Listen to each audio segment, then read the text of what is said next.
Hello and welcome to Tech Meets Wisdom. Today is a very special show.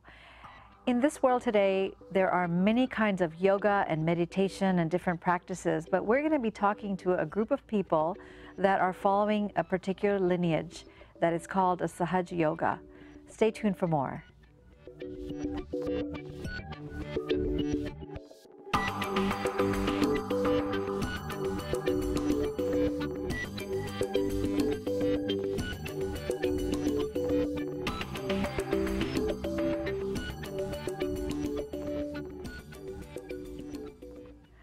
Well, welcome to the show. We have Sunil, Ravi, MJ, and Anna. It's so wonderful to have all of you here. And I'd like to start with Sunil. Yeah. What exactly is Sahaja Yoga? Sure. So Sahaja Yoga is an approach to meditation. It's a meditation yoga. And the key idea is we want to achieve a state of attention called thoughtless awareness. So it's not about what we're doing. It's not about how we're acting. It's about where's our attention. So if you look at day to day, we tend to be thinking. We're thinking about the future, thinking about the past. And between these two forces, we're never really in the present moment. And the idea of being in the state called thoughtless awareness is you're just in the here and in the now. And so the key thing that makes Sahaja Yoga different is it starts with this energy we all have called the Kundalini. So it's an energy that we have that exists in the base of in our sacrum bone, and but it's asleep. The Kundalini is something that many people are talking about right now. So I think we have a little video that we can show, and it'll explain a little bit more about the Kundalini, what it's all about. Yeah, and while that's coming up, Sunil, can you tell us what exactly is the Kundalini? I'm sorry, Ravi. Sorry. I'm sorry. Absolutely. What exactly is the Kundalini? So the Kundalini is an energy that resides in our sacrum bone, and it's there in every human being, irrespective of of race, of national origin, and people who are not practicing meditation, it is just lying dormant. And the unique idea of this meditation is that we have a very simple way to awaken it, and as it rises, it rises through our entire energy system, our energy centers. And really, it helps us live life to the way that God wanted us to actually live it. So what I'm hearing is that being in the present moment, from what Sunil you were saying, and you're not living in the past, and you're not living in the future, but you're living in the present moment. And the Kundalini, it gives a rise when you're actually blessed by a teacher, isn't it? Absolutely. Or is it something that somebody can do at home? So we have Shri Mataji Nirmala Devi, who actually founded this meditation, and she taught us a very simple way to awaken this energy, and pretty much. But that's all. I mean, all that you really need is the desire to have this experience, and once you're in this thoughtless state, the Kundalini just rises. It's a living process. You don't really need to do anything special to get it to rise. There are some very simple techniques, and once it rises, it's pretty much on its own. It's on autopilot. Wonderful, wonderful. Well, let's see if we can get the video up and see a little bit about the Kundalini yoga, or Kundalini. The Kundalini energy. Kundalini energy. Yes. For many thousands of years, the secret was known only by a few. There is a force within, and you were born with it. They call it Kundalini. It lies dormant in the sacrum bone, at the base of your spine. When the Kundalini is awakened, it rises through your spinal cord and up. How can you know the meaning of your life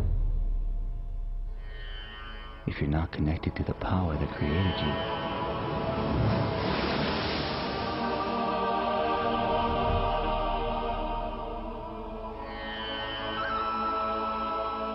You feel it as a cool breeze.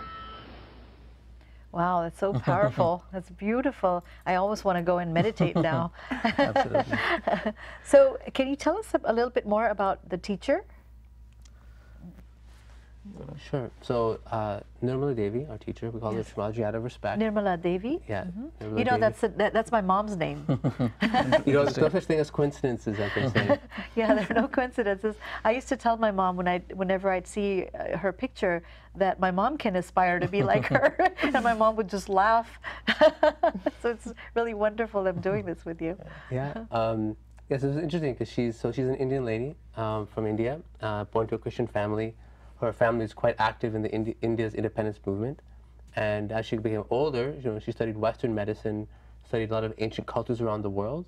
You know, she's trying to figure out what's that secret to, you know, the awakening this Kundalini, and you know, process of her, you know, her studies, her research, she figured this out, and so she felt this was the most important thing for humanity. So she traveled around the world to many different countries around the world just to teach this knowledge to all the seekers of truth. And she did this for free, so she never charged any money for it. And so in the same spirit, we kind of teach also the meditation, again, also for free. So all the classes are always free. She felt that was a very important value, that the Kundalini is energy that everyone has. It's their right to know about the Kundalini and how to awaken and how to live the most of their life with the Kundalini. Yeah, that's very special because it's if you understand some of these things, then it propels you to go to the next level, I would assume.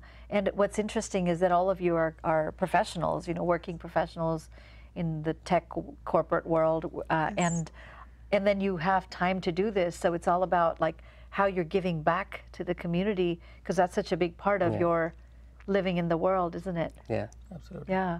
So MJ, I wanted to talk to you a little about, welcome to the show. Thank you, good to be here. Yes. I wanted to ask you a little bit about how does this relate to the chakra system? We have mainly 7 chakras in our physical body, and those chakras have their qualities that are associated with the state of our physical, emotional, and spiritual being. And those chakras are represented in our fingertips, in our feet, and with Sahaja Yoga meditation, we are able to feel how our chakras are doing. And we have a simple practice of maybe 5 or 10 minutes in the morning, 5 or 10 minutes at the end of the day. We connect in the thoughtless state that Sunil mentioned. We feel our subtle system, and feeling how our chakras are doing, we're able to use the elements to balance our chakras. So it becomes an inner healing and balancing process in the chakra system itself also. Wow, that's interesting. And what else can you tell me about Sahaja Yoga? What has your experience been? For me, maybe I can give a little bit of example of how I came. It was, I'm an assistant professor in technology management right now, but I've been practicing in the corporate world. And it was a time where I was searching for something that is not only scientific. And it found me. I went into a meditation center where there was one lady, she was showing the practice. And I just sat down and I immediately felt the cool breeze in my hands and with the catches in certain chakras. So the energy was there. And I started to learn by taking a notebook in my hand, going to the classes, because they just like, as my friends were mentioning, and you mentioned, it's voluntary. That's how we learned. So every night there were sessions being offered by volunteers like ourselves right now. So we learned that way, and then I've been keeping up. It's since 2005 I've been practicing. Yeah. And learning more. What can you tell us about vibration? Like, what do you think, how does that work? There are different, as I understand, and I'm new, as I always say, I'm new, we're all new because we're figuring out ourselves and we're trying to understand how it can take thousands of years and you're still new, right? Absolutely. If you know it all, that's your ego. Yes, thank you for saying that. Absolutely. Thanks for reminding that. That's the idea. So we're learning. It's really, every day becomes a learning experience. So in that regard, how I would relate to it, as we understand, again, Shimataji is the one who explained these. There are 14 types of different vibrations that we feel electromagnetic, that makes our gadgets work, that makes our phones work, that makes our TVs work. But there are also inner vibrations that we sense within our being, and these are beyond electromagnetic vibrations. And that's our generation of energy within ourselves, as long as we are resonating in that frequency. So the idea is, whatever our frequency is, that's how we live. So if our chakras are in balance, we are in more resonance. So it's kind of like if your laptop is running out of juice, you plug it into the wall, right? Exactly. And you get some juice, so it's like resetting yourself. We charge our batteries, we say that way. Or in another way, the more we practice, we become more aligned with the nature that's already making its own balance, run its own course. So we become attuned to that rather than being out of balance. So since today is the equinox day, so we become more aligned with the axis of the earth, and that makes us more grounded, though very dynamic at the same time. So it's like almost activating the energies of where you are in the seasons and what's happening around you. But what's most important is what's inside. Yes, so what is inside and what is around do not get disconnected. On the contrary, they become aligned and more integrated. So it's more of like maybe a computer being hooked up to the internet also, or a tree being connected from its roots to the nature itself and growing. And as Ravi mentioned, it's a living process. So every day is a different experience. Every day we live through different cycles during our lives, during our periods of our lives, and then we are trying to find our own inner voice, so that inner voice and how we are living do not necessarily fight with each other. They become more attuned. Wow, that's pretty deep. It is. It is. Again, we're learning. The kids are good at it, actually. They are always attuned. So it's our ego, as you said. Oh, the kids, the kids are so pure and so innocent, and they're in a place where they can actually, connect much more than we do as adults, because we forget along the way. Life we let keeps all us busy. Sure, because we're not in the present, right? We're now living either in the past or the future, and that's when you get anxiety or depression. Exactly. Because you're not present in the moment. And life is a challenge also, and we all go through challenges, but it's just a way of trying to navigate through while figuring out ourselves. Yes, yes. And so that takes me to the topic of like music. Music, aligning oneself with the sound energy. Yes. And Anna, you're kind of an expert in that area. I'm still learning. You just did it for a couple of lifetimes, but you're still learning. I have never played music in my life. I was raised on Western classical music. Our parents taught us, before we would go to bed, they would turn on the music of Tchaikovsky and Beethoven and Mozart. But I never played any instrument. But what happened when I started meditating, and I started meditating in 2003, my attention was drawn to the Indian classical music in particular, and the way I was feeling it, that my meditations were deeper, and Kundalini was responding to it. It was pretty much just a deep meditation. So I started searching for the instrument, and it just spontaneously somehow happened that my attention was drawn to the sitar. And I started in 2012 taking lessons from a guru. He's a famous artist in India. He's #1 sitar player actually right now, Ustad Shahid Parvez Khan. And because the Indian music is very structured, so it is very important to have a teacher who will explain everything and teach it the right way. Well, before you go on, I think that's a very important point you've got, is that a teacher always, we get a teacher or a coach for a reason, isn't it? I mean, now in this world we live in today, there's so much of people are trademarking things they've just learned in a week's course or something like that. And it's so silly, because this stuff we're talking about here is not something that you can learn from a book, but it's experiential. And the sitar, it has all the energies, the vibrations of the Sahasrara chakra. Sahasrara chakra is the 7th chakra, which connects you to the divine consciousness. And I think it's so amazing that you have been able to find that, and you're diving deeper into it. And one more thing is that you really need a true teacher, a guru, to guide you. And a guru in Sanskrit means, guru means a remover of darkness. So one who has already experienced that can only show you how to do that. So it's really wonderful that you found these teachers and you go to the authentic sources to move forward in your own learning.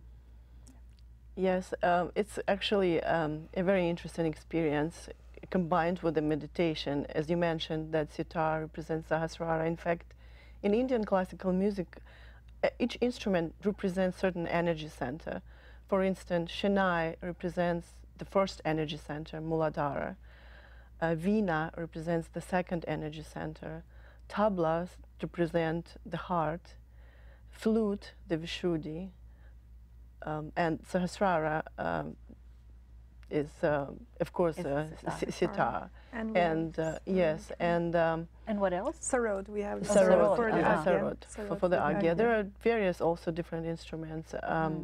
I'm still learning, as you mentioned, and it's just so much to learn every time. And of course, it's a discipline, it's practice, and but the reward is joyful. It's joy, inner joy, and of course, the Kundalini is tuned to the sound of the music, and so these energy centers within, when you're hearing the vibration of sound, it starts to become active, and it activates itself and starts aligning itself in a way that is productive for you to grow into, and it's your journey, isn't it? Yeah. That's right. Well, yeah. When what I feel when I practice actually playing on sitar every day, that the Kundalini energy it reacts to the sound of the music, and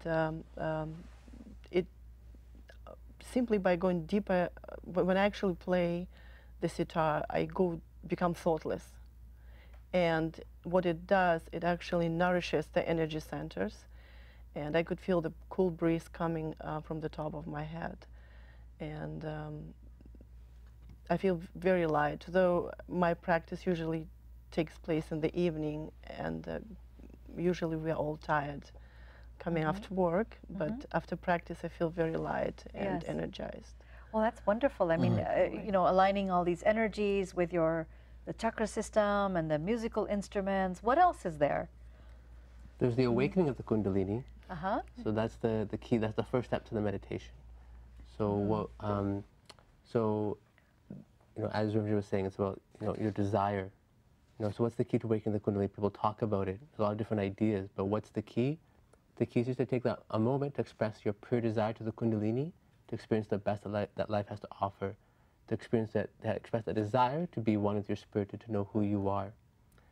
So we can go through. I can show you how you can go through that. Yeah, it's a very simple process. So anyone watching at home can also follow along.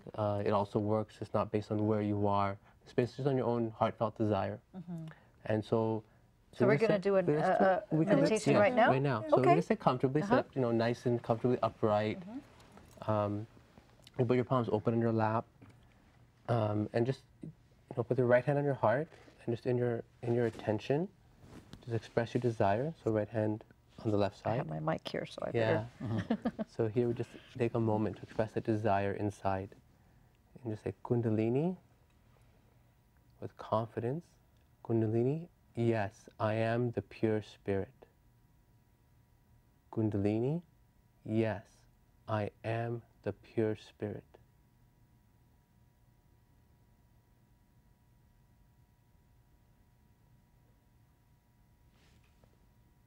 We'll just go down now to the rib cage. Down here. And here we're going to inquire.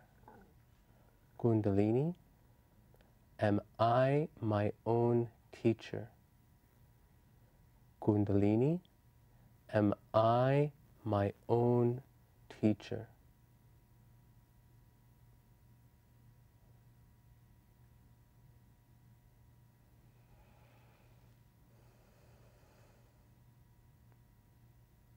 Now I'll move down to the hip. So you can't really see very well the camera, but just on the left side, just put your hand by your hip. And now we're going to just make a request.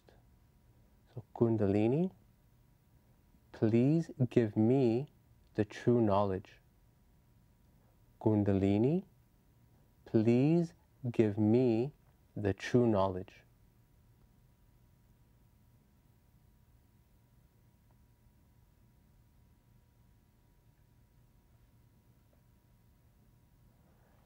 Let's bring our right hand back up to the rib cage, right, where we were before.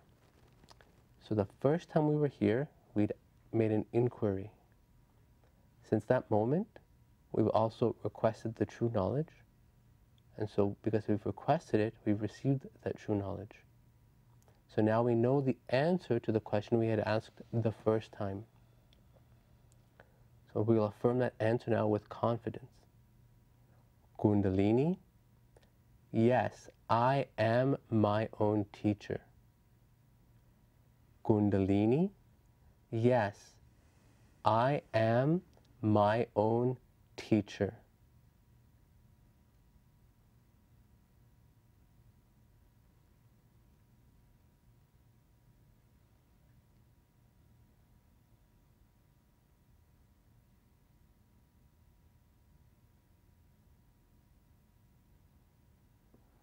Let's go up to the heart again. So the first time we were here, we affirmed that we are the pure spirit. So we'll do that a second time. Kundalini, yes, I am the pure spirit. Kundalini, yes, I am the pure spirit.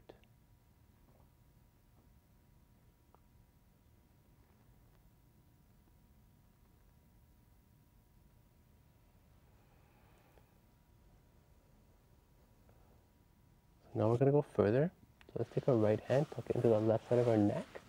So we'll just express, we'll just affirm with confidence.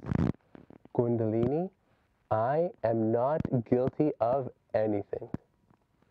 Kundalini, I am not guilty of anything. So this one we express as many times as we feel we need to.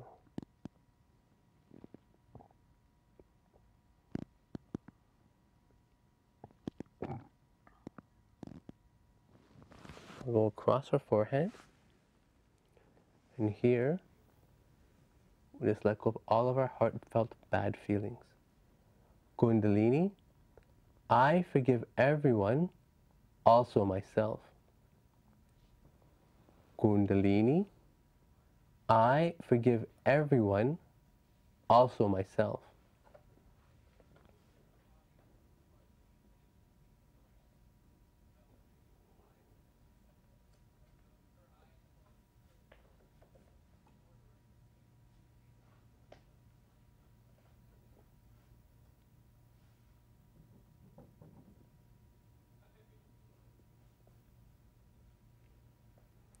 Let's take our right hand, place on the back of our head, back small of our head. Just tilt our head back. Here we're going to let go of any mistakes we have made. Kundalini, please forgive me for all the mistakes I have made in my seeking. Kundalini, please forgive me for all the mistakes I have made in my seeking.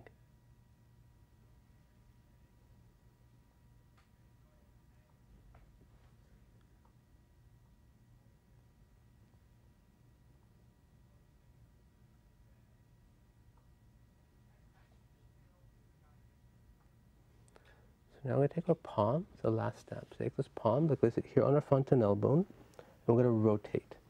And the fingertips, we'll just pull the fingertips up, and as we rotate, we want to press firmly so the scalp is moving. So you can see my scalp is moving. So here we're going to make a request. Kundalini, please give me my self-realization. Kundalini, please give me my self-realization. We'll do 7 times in total. Kundalini, please give me my self-realization.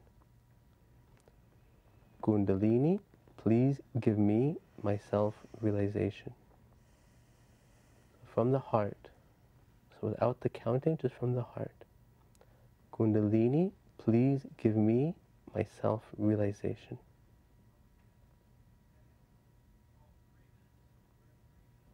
And when you're done, just turn your palms to your lap. Keep your eyes closed. Keep your attention above your head. Just let go. Let go of all of your thoughts. Just let go of everything and enjoy.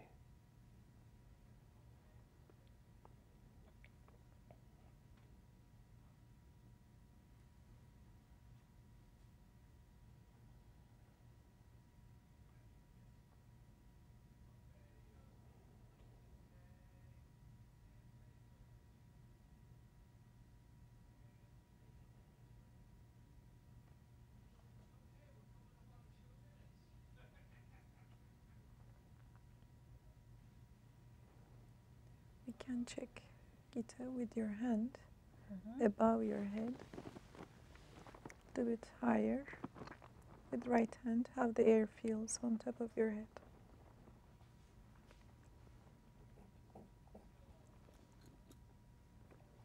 Now we change hands. We just wander in the air. A little higher, a little lower, left and right. How does it feel? Do you feel difference between the hands? Yeah, I mean, there's definitely feels like, you know, there was some resistance, and it feels much more clear with the way the body feels. It's definitely a sort of letting go process. Yep. Yeah, it's releasing. Yeah. And it's letting go of everything that we have going on in our body. Thank you so much. This was a beautiful little meditation. That's really something that I think we can, people that are watching, they can also take and learn from it. Of course, I didn't want to mess up my hair, so I couldn't really do all that. You know, I did. But I think, you know, if I'm doing it at home or something, I'm sitting down and I'm going through the process when I'm in my own deep meditation. It's definitely something that's beautiful. Absolutely. Like you mentioned the Ida and Pingala earlier. We were talking, so that's what Ida we were trying to do with the left and right hand. So we are checking how our left sympathetic and right is feeling, the other way around. So that's how we check our state and then go back into so you're looking at the parasympathetic and the sympathetic nervous system and aligning it so it's aligned with your Sushumna, basically, the merging space. The way our physical bodies operate is we feel the... We'll have to wrap it up for right now. Go for it. We'll just have to continue. The part. But no worries, it's good. It's been so wonderful. Thank you so much for having you all here. And if people want to explore more, you can go to freemeditation.com, which is that correct? Yes. For Sahaja Yoga. And yes. thank you. Thank you. Thank you so much for having us. Yes, thank you.